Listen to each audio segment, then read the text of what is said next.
하나님께서 우리에게 주신 가장 큰 계명은 하나님을 사랑하라는 것입니다. 우리는 하나님을 어떻게 사랑해야 합니까?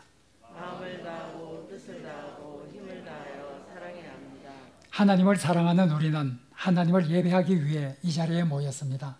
우리는 하나님을 어떻게 예배해야 합니까? 영과 진리로 예배해야 합니다. 이제 하나님을 전심으로 사랑하는 우리의 마음을 모아 영과 진리로 하나님을 예배하겠습니다.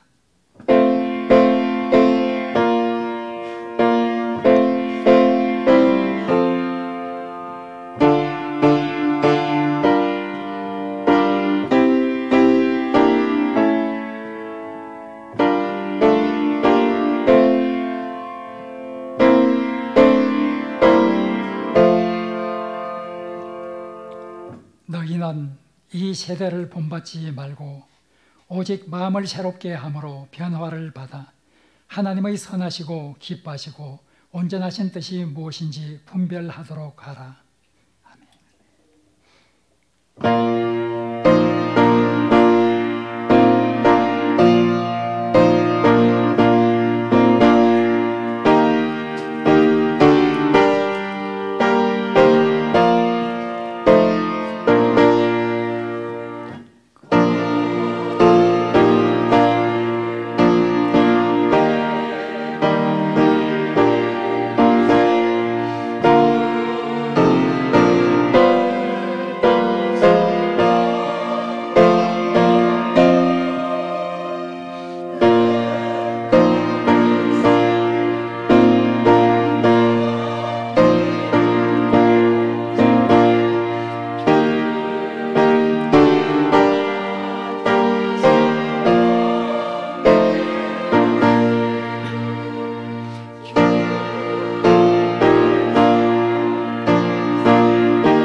이제 하나님께 예배드리는 자로서 하나님과 우리 사이의 장벽을 이루고 있는 우리의 죄와 허물을 고백함으로써 이 장벽을 허무는 시간을 갖겠습니다.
여호와께서 말씀하시되 오라 우리가 서로 변론하자. 너희의 죄가 주홍 같을지라도 눈과 같이 희어질 것이요 진홍같이 붉을지라도 양털같이 희게 되리라. 이 신실하신 하나님의 말씀을 굳게 믿으며 우리가 고백한 죄와 허물이 용서받았음을 확신하시기를 바랍니다. 나는 전능하신 아버지 하나님 천지의 창조주를 믿습니다. 나는 그의 유일하신 아들 우리 주 예수 그리스도를 믿습니다. 그는 성령으로 잉태되어 동정녀 마리아에게서 나시고 본디오 빌라도에게 고난을 받아 십자가에 못 박혀 죽으시고 장사된 지 사흘 만에 죽은 자 가운데서 다시 살아나셨으며 하늘에 오르시어 전능하신 아버지 하나님 우편에 앉아 계시다가 거기로부터 살아있는 자와 죽은 자를 심판하러 오십니다. 나는 성령을 믿으며 거룩한 공교회와 성도의 교제와 죄를 용서받는 것과 몸의 부활과 영생을 믿습니다. 아멘.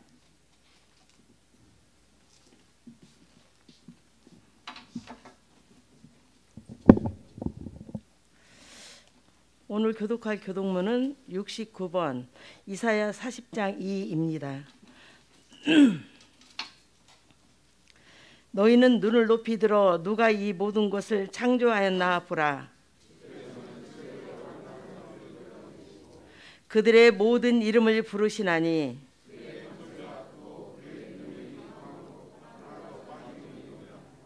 야곱아 어찌하여 내가 말하며 이스라엘아 내가 이르기를 내 길은 여호와께 숨겨졌으며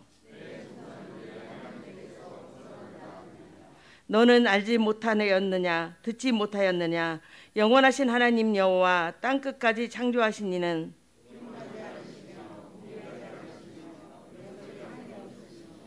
피곤한 자에게는 능력을 주시며 무능한 자에게는 힘을 더하시나니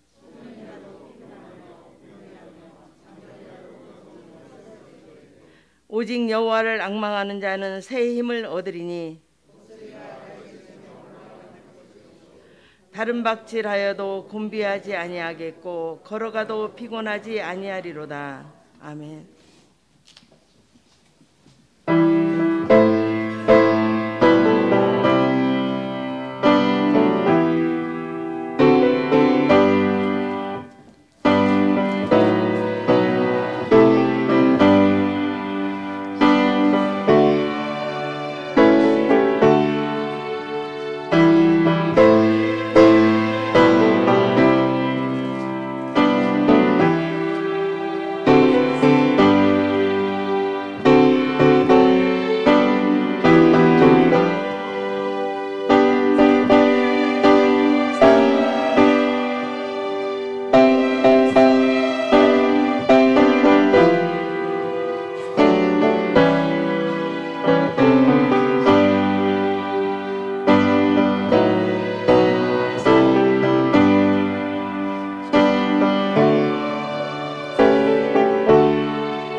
지금도 살아계셔서 우리 가운데 거하시며 복 주시기를 즐거워하시는 하나님께 영광과 찬송을 드립니다. 차마 하나님을 아버지라 부를 수조차 없는 저희들을 자녀 삼아주시고 주님의 교회에서 하나님의 사역의 동역자들이 되게 하심에 감사드립니다. 하나님 아버지, 이 귀한 사명을 귀하게 여기지 못했습니다. 우리의 생각과 뜻대로 행하고자 했던 것을 이 시간 회개하오니 우리를 용서하여 주옵소서. 이제는 돌이켜서 오로지 하나님 앞에서 오로지 하나님만을 바라보며 뜻대로 행하는 길을 원하는 신앙을 갖기를 원하오니 성령님 날마다 우리를 붙들어 주셔서 하나님이 기뻐하시는 자녀들 되게 하여 주옵소서. 하나님이 주시는 복과 능력으로 사명을 온전히 감당할 수 있도록 은혜 베풀어 주옵소서. 주님의 복음을 전하기 위해 사랑의 빛교회를 세우시고 지금까지 인도하신 하나님, 구하옵고 구하옵나니 이곳에서 하나님의 뜻과 하나님의 일이 성취되게 하옵소서. 생명을 구원하시고자 세우신 이 교회에서 구원받은 백성들의 찬송 소리가 울려 퍼지게 하시고 그 영혼들의 자유함이 나타나는 교회 되게 하옵소서. 예수 그리스도 십자가의 고난과 부활이 사랑의 빛교회를 통해 만방에 나타나게 하여 주옵소서. 하나님, 사랑의 빛교회 임직자들을 세워주심에 감사드립니다. 만군을 거느리시고 천군 천사를 통해 하나님의 뜻과 일을 성취할 수 있으며 많은 죽어가는 심령들을 살려줄 수 있으나 지렁이 같은 저희들을 주님의 몸된 교회 일꾼으로 세워주심에 감사드립니다. 하나님, 원하옵고 원하옵나니 임직받는 자들을 존귀하게 하여 주옵소서. 성령님 항상 동행하여 주옵시고 이들이 받은 사명을 존귀하게 여기며 오직 맡은 자에 구할 것은 충성임을 기억하게 하여 주옵소서. 주 앞에서 마음과 뜻과 정성을 다하여 충성하여 주인에게 기쁨에 참여하는 임직자들이 되게 하여 주옵소서. 하나님이여, 하나님 성전에 세워진 야기온과 보아스 두 기둥처럼 교회의 기둥이 될 수 있도록 하나님 세워주시고 능력을 주시옵소서. 이들의 충성과 헌신으로 사랑의 빛교회에서 하나님의 일과 뜻이 성취되게 하셔서 임직자들로 하나님의 영광을 볼 수 있는 복을 허락하여 주옵소서. 예수 그리스도의 핏값으로 산 사랑의 빛교회가 주의 종들어 충성과 헌신으로 부흥을 맛볼 수 있게 은혜 내려 주옵소서. 하나님, 그동안 수고하고 애쓰며 장로의 직분을 감당한 김태형 장로님을 기억하여 주시고 또한 아버지 장로님에게 또 다른 사명을 통해 기쁨과 행복을 누릴 수 있도록 은혜 내려 주옵소서. 전능하신 하나님, 세상 곳곳에서 하나님의 이름을 부르는 하나님의 백성들을 지켜 주옵소서. 코로나19와 여러 가지 질병과 테러와 전쟁과 가난과 기근과 또한 거짓으로 복음을 전하는 자들에게서 그들을 지켜 주옵소서. 곳곳에서 도사려 있는 그 위험 가운데서 하나님의 이름을 부르는 하나님의 백성들을 주님께서 날개 밑에 품어 주옵소서. 하나님이여, 이곳에 나오지 못하고 있는 살아가는 형제들 자매들이 있습니다. 그들도 동일한 은혜를 허락하시고 눈동자같이 지켜주시며 하나님이여, 그들의 작은 신음에도 응답하여 주옵소서. 오늘 말씀을 전하시는 목사님께 능력을 더하사 전하는 말씀으로 듣는 이들의 심령이 기경되게 하여 주옵소서.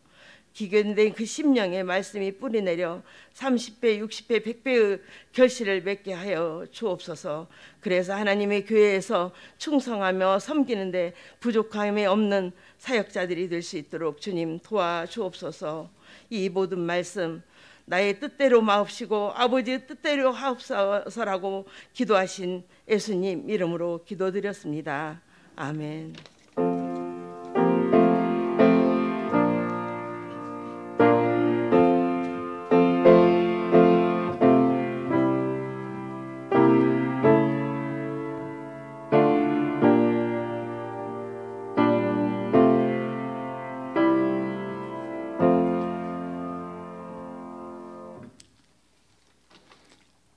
오늘 봉독할 하나님 말씀은 베드로전서 2장 11절에서 12절 말씀입니다.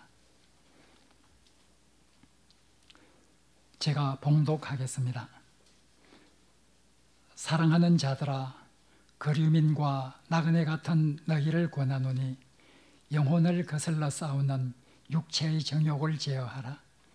너희가 이방인 중에서 행실을 선하게 가져 너희를 악행한다고 비방하는 자들로 하여금 너희 선한 일을 보고 오시는 날에 하나님께 영광을 돌리게 하려 함이라. 이 말씀은 하나님의 말씀입니다.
어둠 속에 매이던 내 영혼 갈 길 몰라 방황할 때에 주의 십자가 영광의 그 빛이 나를 향해 비추어 주셨네.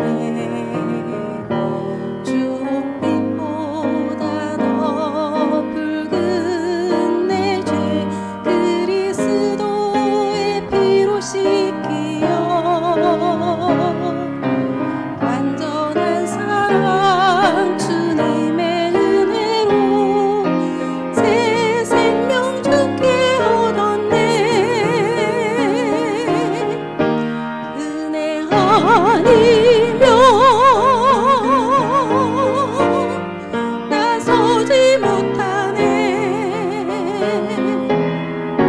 십자가의 그 사랑 능력 아니면 나서지 못하네. 은혜 아니면 나서지 못하네. 놀라운 사랑 그 은혜 아니면 나서지 못하네. 나의 노력과 의지가 아닌 오직 주님의 그 뜻 안에서 이로운 자라 내게 말씀하셨네. 완전하신 그 은혜로 은혜 아니면 나서지 못하네. 십자가의 그 사랑 능력 아니면 나서지 못하네. 은혜 아니면 나서지 못하네. 완전한 사랑 그 은혜 아니면 나서지 못하네. 이제 나 사는 것 아니요 오직 예수 내 안에 살아계시니 나의 능력 아닌 주의 능력으로 이제 주와 함께 살리라. 오직 은혜로 나 살아가리라. 십자가의 그 사랑 주의 능력으로 나는 서리라.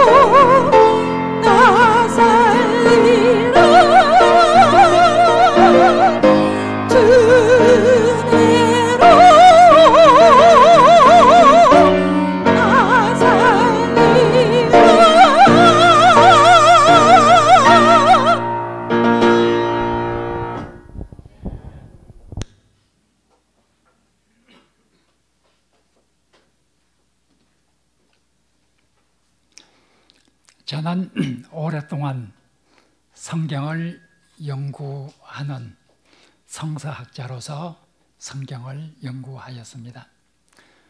제가 수십 년 동안 성경을 연구한 결과 참으로 변할 수 없는 귀한 진리를 깨닫게 되었습니다.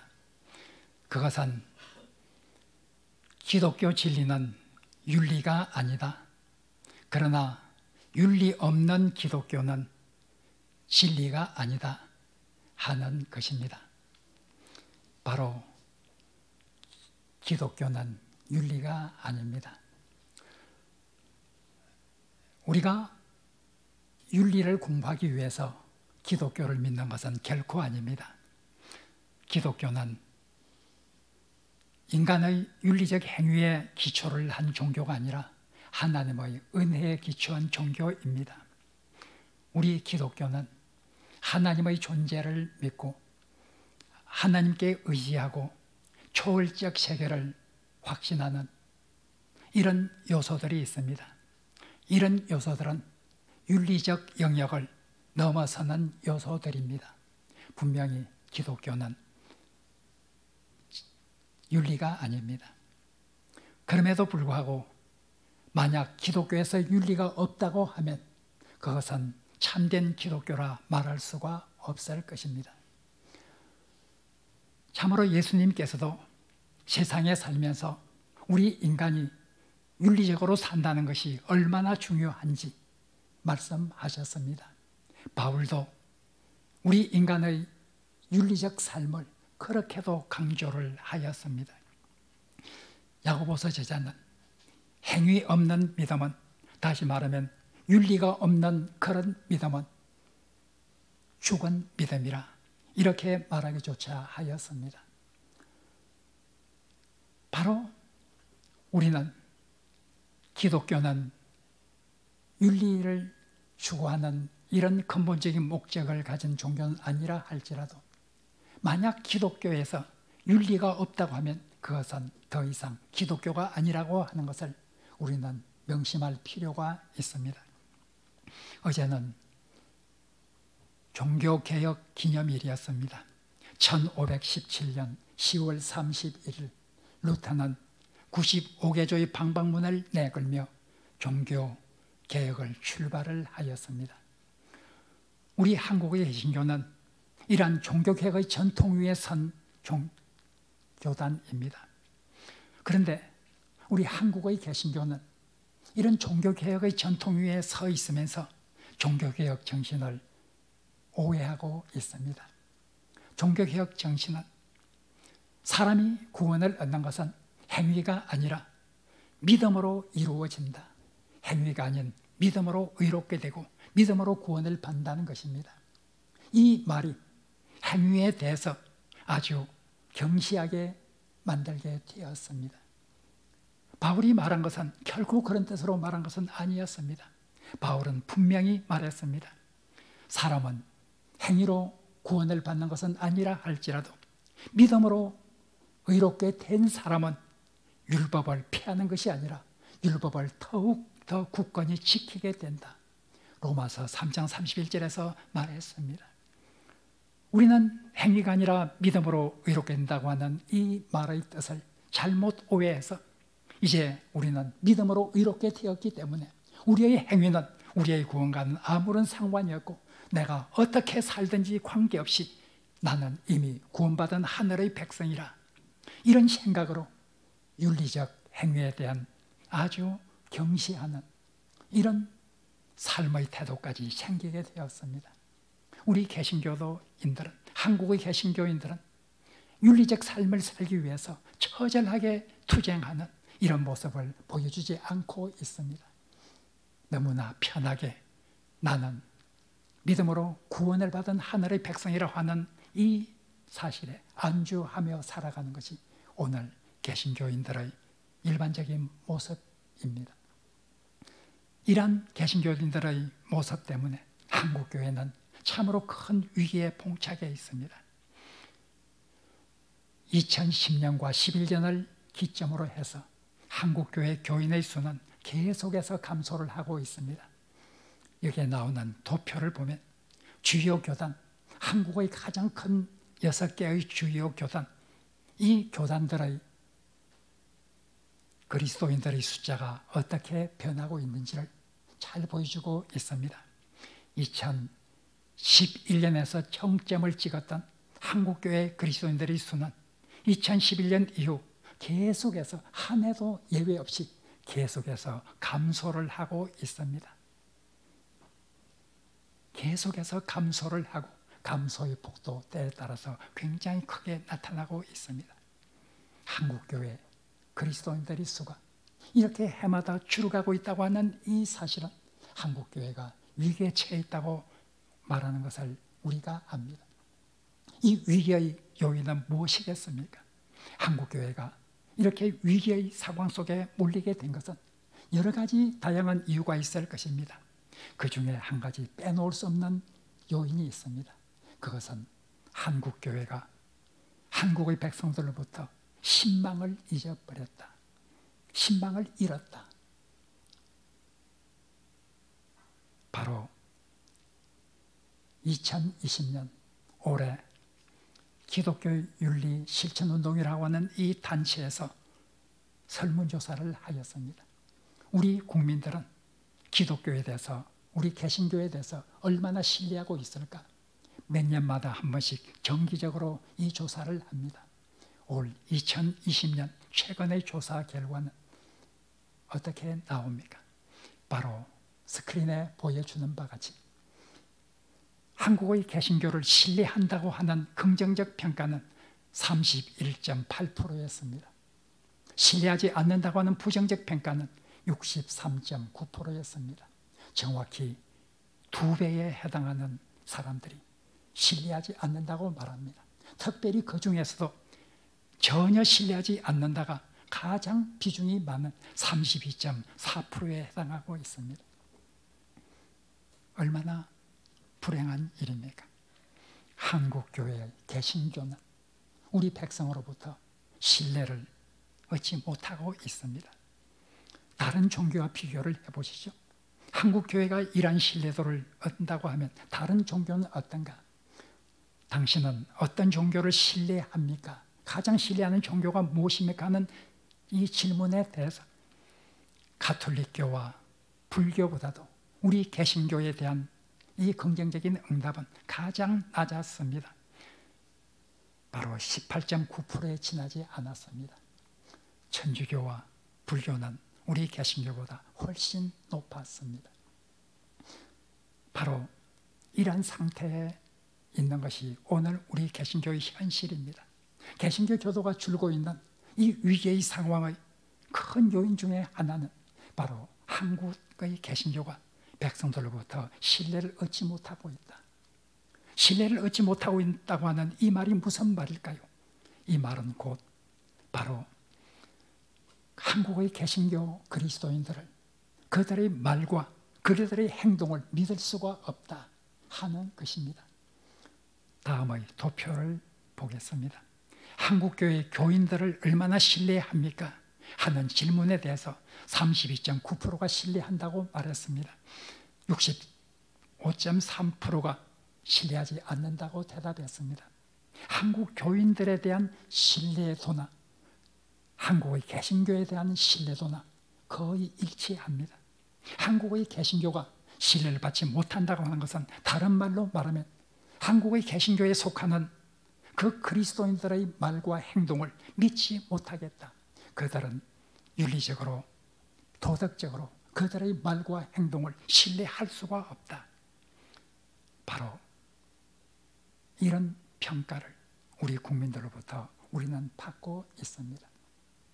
한국교회의 이런 참 처참한 평가는 코로나19 사태와 더불어서 더욱더 악화되었습니다. 코로나19 사태에서 많은 점은 우리가 오해를 받고 있는 것도 있습니다. 그러나 코로나19 사태에서 우리 기독교가 보여준 행동은 백성들의 신뢰를 또한 더 따르게 충분하였습니다. 코로나19 이후 종교 신뢰도가 어떻게 되는가? 지난 8월 우리 개신교에 속하는 극동방송이라든지 이런 8개의 언론기관이 통합을 하나의 힘을 합해서 바로 코로나19 이후 각 종교의 신로다가 어떻게 되는지를 조사하였습니다. 그 결과 코로나19 사태 이후에 이미지가 더 좋아졌다고 개신교에 대해서 응답한 사람은 1.9%에 지나지 않습니다. 그러나 63.3%에 해당되는 많은 사람들이 코로나 사태 이후에 개신교에 대한 이미지가 더 나빠졌다, 이렇게 말하고 있습니다. 불교와 캐토릭을 보면 그때나 지금이나 거의 차이가 없이 나옵니다. 바로 비슷하다. 코로나 사태 이전이나 이후에 그 불교나 천주교에 대한 그 인식은, 그 이미지는 비슷하다 하는 것이 압도적으로 많습니다. 그러나 우리 개신교는 63.3%가 더 나빠졌다, 이렇게 말하고 있습니다. 어떻습니까? 가뜩이나 신뢰를 받지 못하고 있는 우리 개신교는 코로나19 사태로 인해서 결정타를 맞게 되었습니다.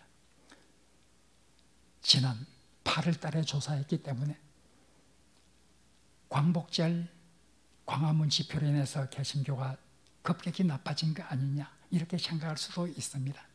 그러나 그보다 이전 6월 달에 조사한 한 결과를 보더라도 우리 한국의 개신교는 역시 큰 위기에 처했습니다.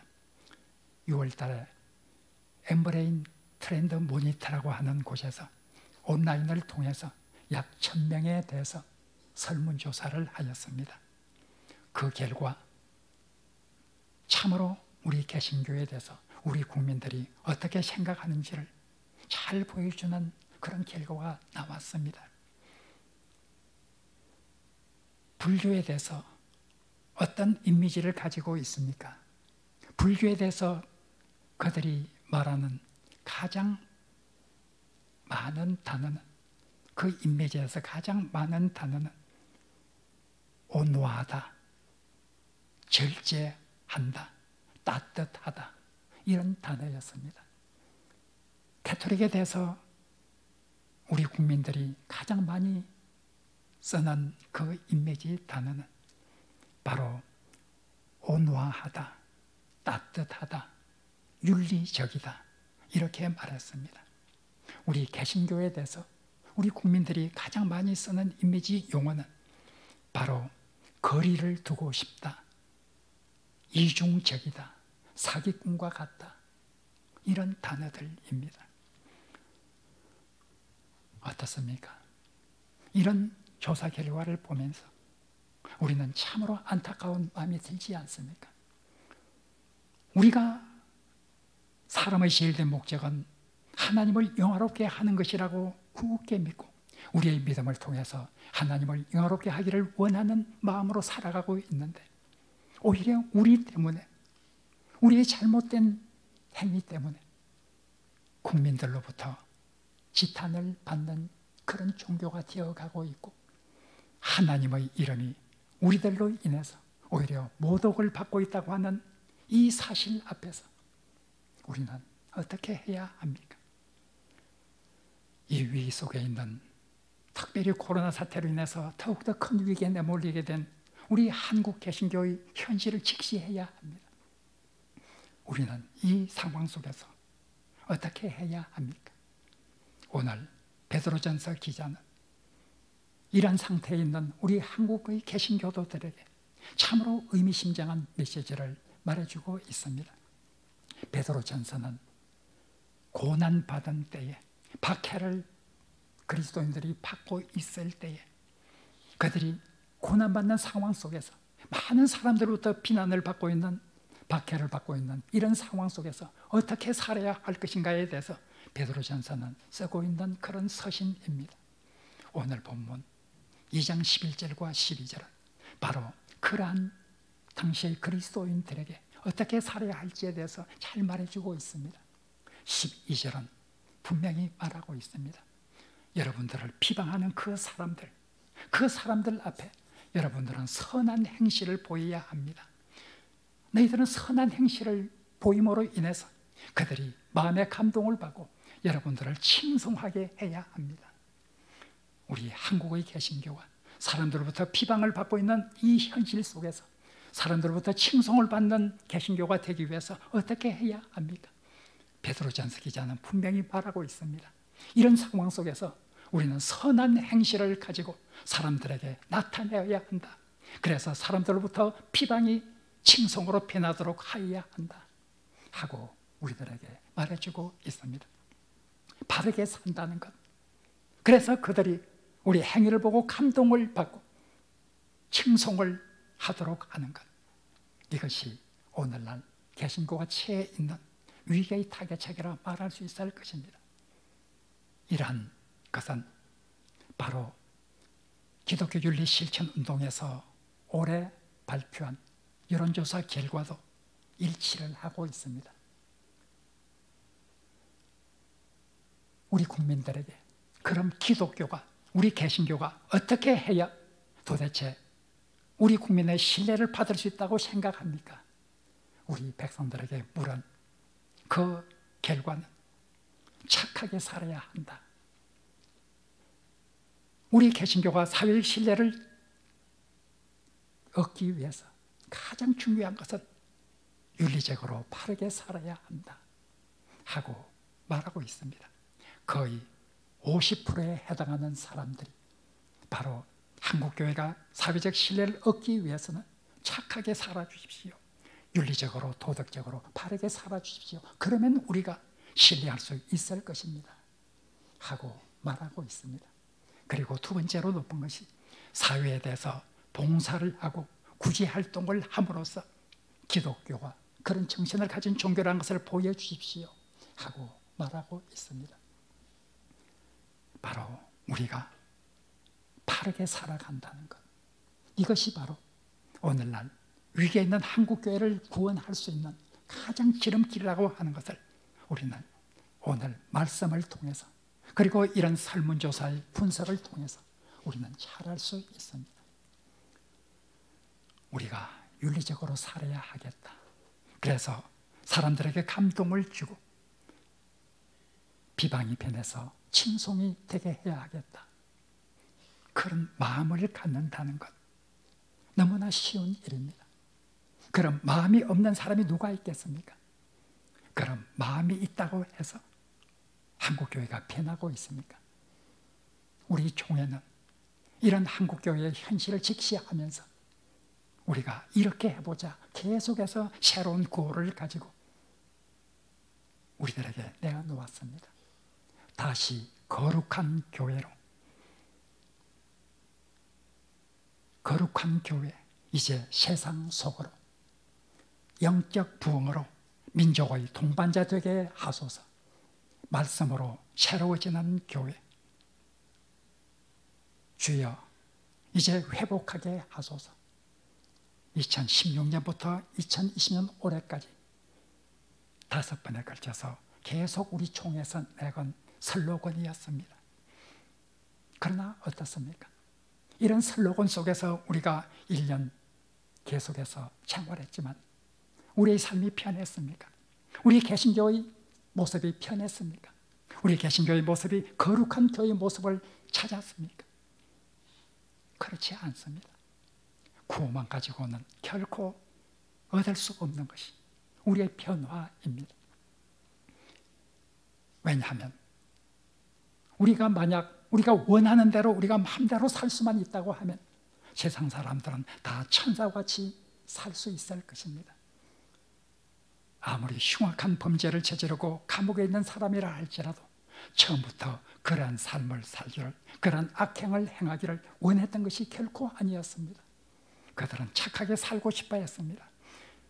선하신 하나님의 형상을 따라 지음을 받은 우리 인간들은 누구든지 선하게 살고 싶다고 하는 그런 소욕은 가지고 있을 수밖에 없습니다. 문제는 그런 소원이 우리들에게 있다고 해서 우리가 그렇게 살 수 있는 존재가 결코 아니라는 점입니다. 왜냐하면 우리는 죄의 몸을 가지고 있기 때문입니다. 바울은 로마서에서 우리의 이런 실존을 죄의 몸을 가지고 사는 존재로 이렇게 표현을 하였습니다. 우리는 하나님의 뜻대로 살고 싶어하는 그런 욕망과 그런 소원은 있지만 우리 속에는 여전히 타락한 인간의 본성을 가지고 살아가는 그런 존재이기 때문에 우리가 하나님 뜻대로 살고 싶다고 소원했을지라도 우리 마음속에 있는 또 하나의 법, 인간의 정욕대로 살고자 하는 이런 법이 우리를 사로잡아 가고 하나님 법대로 따라 살고자 하는 이 마음과 싸운다고 하는 이런 사실을 바울은 우리들에게 잘 보여주고 있습니다. 로마서 7장에서 절규하는 바울의 모습, 하나님의 뜻대로 살고 싶은 마음과 인간의 정욕대로 살고 싶어하는 이 두 가지 마음이 내 속에서 투쟁하는 그 모습 속에서 얼마나 괴로워하는지를 로마서 7장에서 바울은 잘 말해주고 있습니다. 로마서 5장 16절 17절에서 계속해서 바울은 말하고 있습니다. 우리는 성령의 소원을 따라 살고 싶어하는 마음과 인간의 타락한 본성과 따라 살고 싶어하는 이런 마음 두 가지가 우리 마음 속에서 서로 싸우고 있다. 우리의 실존이 그런 모습입니다. 우리가 착하게 살고 싶다, 그렇게 되는 것이 결코 아닙니다. 착하게 살기 위해서는 죄의 정욕과 싸워야 합니다. 처절한 투쟁을 벌여야 합니다. 저절로 오는 것이 결코 아닙니다. 오늘 베드로전서 저자가 분명히 우리들에게 말하고 있습니다. 11절에서 베드로전서는 우리들에게 말하고 있습니다. 너희 영혼을 거슬러 싸우는 육체의 정욕을 제어하라, 이렇게 말하고 있습니다. 우리의 영혼은 하나님 뜻대로 살고 싶어 합니다. 그러나 우리가 그렇게 살 수 없는 것은, 우리가 선한 일을 행할 수 없는 것은 우리 속에 있는 육체의 정욕 때문입니다. 육체의 정욕은 우리가 하나님 뜻대로 살고자 하는 우리 영혼의 소원을 막고 있습니다. 회방하고 있습니다. 방해하고 있습니다. 싸우고 있습니다. 결코 우리가 원한다고 해서 그런 삶을 사는 것이 우리의 존재가 아니란 것을 꼭 기억해야 합니다. 처절한 싸움이 필요합니다. 처절한 투쟁이 필요합니다. 날마다 죽는 이런 삶의 연습이 필요합니다. 그렇게 할 때에 우리는 더 높은 윤리적 수준의 그리스도인의 삶을 살아갈 수 있을 것입니다. 사랑하는 성도 여러분, 우리는 이런 처절한 윤리적 삶을 살기 위한 이런 투쟁을, 이런 싸움을 얼마나 하며 살아가고 있습니까? 지금까지 예수 그리스도를 믿고 살아오면서 보다 높은 도덕적 선을 향해서 우리의 타락한 본성과 투쟁하면서 우리의 인격을 연단한 이런 모습을 얼마나 많이 보여주고 살았습니까? 하나님은 우리들에게 말씀하십니다. 이 위기의 한국교회의 상황을 바라보면서 하나님께서는 우리들에게 말씀하고 있습니다.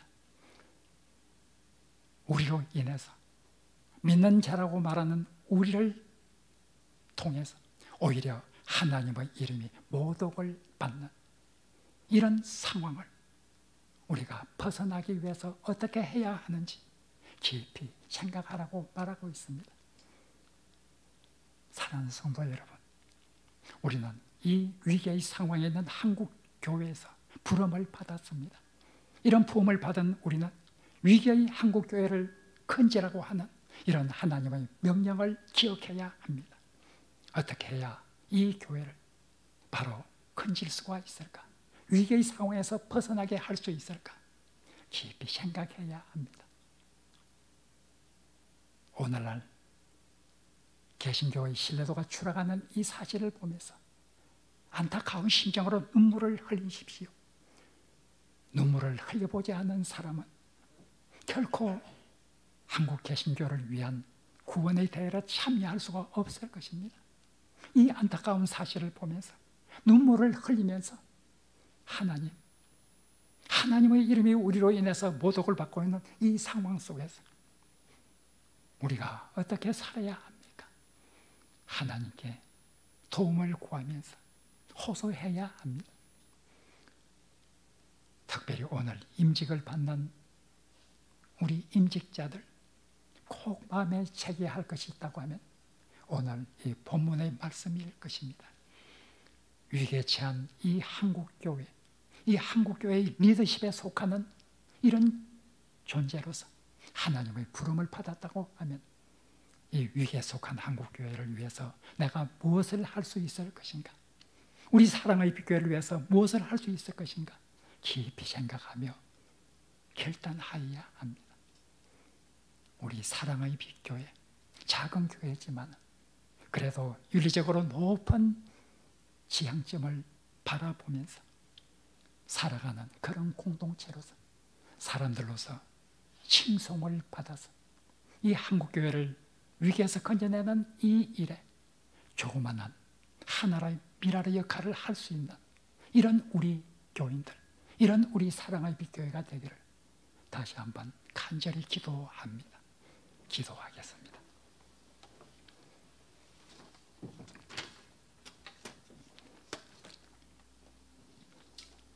하나님, 위기에 처한 한국 개신교 현실을 우리가 직시할 수 있게 주님 우리를 도와주옵소서.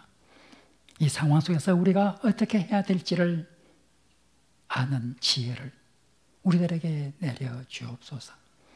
예수님 이름으로 기도합니다. 아멘.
하나님, 정성을 다해 드리는 이 귀한 예물 하늘에 상달되게 하여 주옵소서.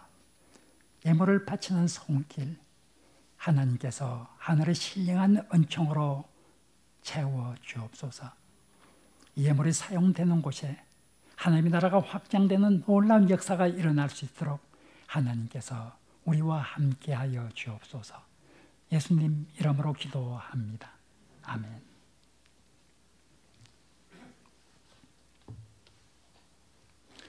여호와는 우리에게 복을 주시고 우리를 지키시기를 원합니다. 여호와는 그의 얼굴을 우리에게 비추사 은혜 베푸시기를 원합니다. 여호와는 그 얼굴을 우리에게로 향하여 드사 평강 주시기를 원합니다. 옆 사람과 인사하겠습니다. 하늘의 평강이 넘치기를 빕니다. 교회 소식입니다. 오늘 오후 3시에 장로 안수집사 권사 임직 예신과 김태영 장로님 은퇴회식이 있습니다. 뒷면에 나오는 안내를 유의 깊게 살펴주시기 바랍니다. 뒷면에 나오는 안내를 같이 보도록 하겠습니다. 은퇴 및 임직 예식 안내. 첫째, 오늘 오후에 우리 교인 외에 외부에서 오시는 하객들과 순서를 맡으신 분들이 약 60여 명에 달하고 있습니다. 바로 이 외부 손님들을 위해서 우리 교회 주차장과 우리 교회에서 가장 가까우게 근접해 있는 이런 주차장에는 우리 교인들은 가급적 세우지 마시고 식사 후에 오실 때 차를 바로 조금 걷더라도 가장 근접하거나 우리 교회 주차장에는 주차를 삼가해 주시면 아마 주차 관리를 하기에 더욱 편리할 것입니다. 두 번째, 발열 체크와 또 명부 작성을 혼잡한 곳에서 하기는 어렵기 때문에 원래 계획은 비가 오지 않는다고 하면 후문, 주차장 쪽에 있는 우리 교회 후문 바깥쪽에 이 탁자를 놓고 발열 체크와 이 출입자 명부를 작성하려고 하였습니다. 그러나 비가 오기 때문에 1층 엘리베이터 앞 로비, 1층 로비에서 거기가 공간이 비교적 넓습니다. 그곳에서 발열 체크와 명부 작성을 할 예정입니다. 여러분들이 이 일에 꼭 적극적으로 협조해 주시기를 바랍니다. 또 외부에서 오시는 손님들을 고려한다고 하면 우리 본당만 가지고는 자리가 부족할 수밖에 없습니다.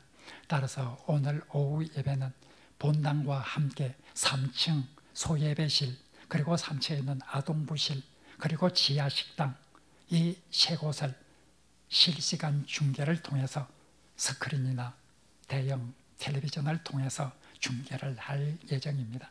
따라서 이곳은 외부 하객들이나 순서를 맡으신 분들, 또 우리 임직 받으신 분의 가족들, 이런 분들이 본당에 앉고 그것도 모자랄 것입니다. 이곳에 임직자들도 앉아야 되고 순서에 동참하는 이런 우리 교인들도 이곳에 있어야 되기 때문에 이곳만 가지고는 우리 외부인들을 받기에 부족합니다. 그래서 이곳과 함께 3층 아동부실과 3층 소예배실도 가능한 한 외부인들이 가서 예배를 드리도록 하고, 우리 교인들은 가능하면 지하 식당에서 예배를 드려주면 참 감사하겠습니다. 그리고 사진 촬영, 이 사진 촬영을 은퇴식, 임직식 이후에 하면 굉장히 혼잡할 수가 있습니다. 그래서 미리 기념사진을 찍어 놓으려고 합니다. 2시 반 예식 시작 전 30분에 이곳에서 기념사진을 찍도록 하겠습니다. 임직자들은 2시 반까지 꼭 이곳에 와주시고, 또 2시 반 전에 가족사진 같은 것을 찍어도 좋습니다. 2시 반에 찍을 때는 전체 사진 한 장을, 임직자 전체 사진을 한 장을 찍고, 그 다음에는 장로 임직자, 안수집사 임직자, 권사 임직자 순서대로 따로따로 찍을 예정입니다. 이 사진을 찍을 때 바로 전체 찍을 때는 동참하지 못할지라도 우리 장로님들이나 또 부교역자들은 이 장로와 권사와 안수집사 별도로 찍을 때는 함께 찍도록 이렇게 해주시면 감사하겠습니다. 그리고 안수집사 찍을 때는 기존의 안수집사님들도 함께 찍을 수 있습니다. 권사 임직자 찍을 때는 기존의 권사님들도 함께 찍을 수 있습니다. 여러분들이 이것을 기억하고 함께 지키를 원하시는 분은 2시 반까지 와주시면 감사하겠습니다. 앞으로 다시 돌아갑니다. 교회 소식 2번. 오늘 예식 시 코로나19 감염 예방 수칙을 준수해 주시기를 바랍니다. 많은 외부 손님들도 오시기 때문에 특별히 이 점에 대해서 우리가 최선을 다해서 방역의 원칙을 지켜야 하는 것이 중요합니다. 오늘부터 교육부 예배가 재개되었습니다. 내일부터는 새벽 기도회가 재개됩니다. 이미 여러분들이 아시겠지만 교육부 예배도 거의 전주 시내 교회들이 다 이미 재개를 하였습니다. 새벽 기도회도 아직까지 재개하지 않은 교회는 거의 없을 것입니다. 우리 교회는 어떻게 보면 가장 늦게 시작을 합니다. 어떤 분들은 왜 우리 교회는 이렇게 늦게 이런 새벽 기도회나 교육부 예배를 재개하는가 불평도 있을 줄 압니다. 그러나 저는 이 코로나 사태에 대해서 우리가 조심할 수 있는 한 최대한 조심을 하는 것이 좋다 하는 그런 생각을 가지고 있기 때문에 다른 교회들보다도 이런 예배 재개가 늦게 되었다고 하는 것을 기억해 주시고 마지막까지 이 코로나 사태에 대해서 끝까지 방역을 철저히 하고 방역 준칙을 지켜가면서 모임을 갖는 이런 우리 교회가 되기를 간절히 바랍니다. 다음 주일 2부 예배 후에 청빙위원회 보고가 있을 예정입니다. 청빙위원회에서는 지난 주일 설교한 목사님을 바로 우리 교회에 가장 적합한 분으로 생각을 하고 청빙 결의를 하였습니다. 여기에 관해서 그 과정에 대해서 우리 정교인들 앞에서 소상히 밝히는 것이 좋겠다고 생각이 되어서 다음 주일 2부 예배 후에 이 자리에서 청빙위원회 보고가 있을 예정입니다. 대입 수학 능력 시험이 이젠 얼마 남지 않았습니다. 우리 교회의 학생들 중에 3명이 김명준, 김지원, 신재윤 이 3명이 이번에 수능을 치르게 됩니다. 이들을 위해서도 기도해 주시기를 바랍니다. 강희영 권사님, 김현숙 권사님, 정미성 권사님 성경 완독을 축하를 드립니다. 이제 다 같이 일어서셔서 찬송가 302장 1절을 부르시겠습니다.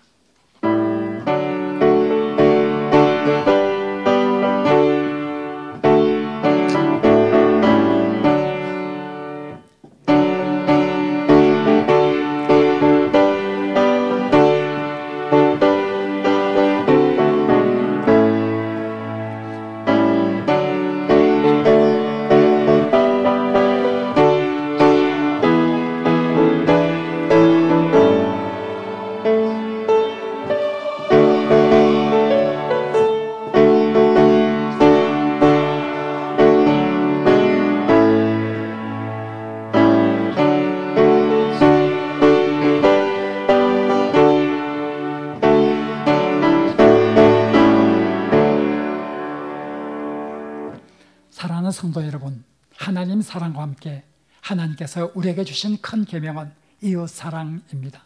우리는 이웃을 어떻게 사랑해야 합니까? 우리는 사랑하는 이웃이 사는 세상에서 어떻게 살아야 합니까? 이제 세상으로 나가 전심으로 이웃을 사랑하며 소금과 빛의 역할을 다하시기를 바랍니다. 하나님께서 우리와 함께 하실 것입니다.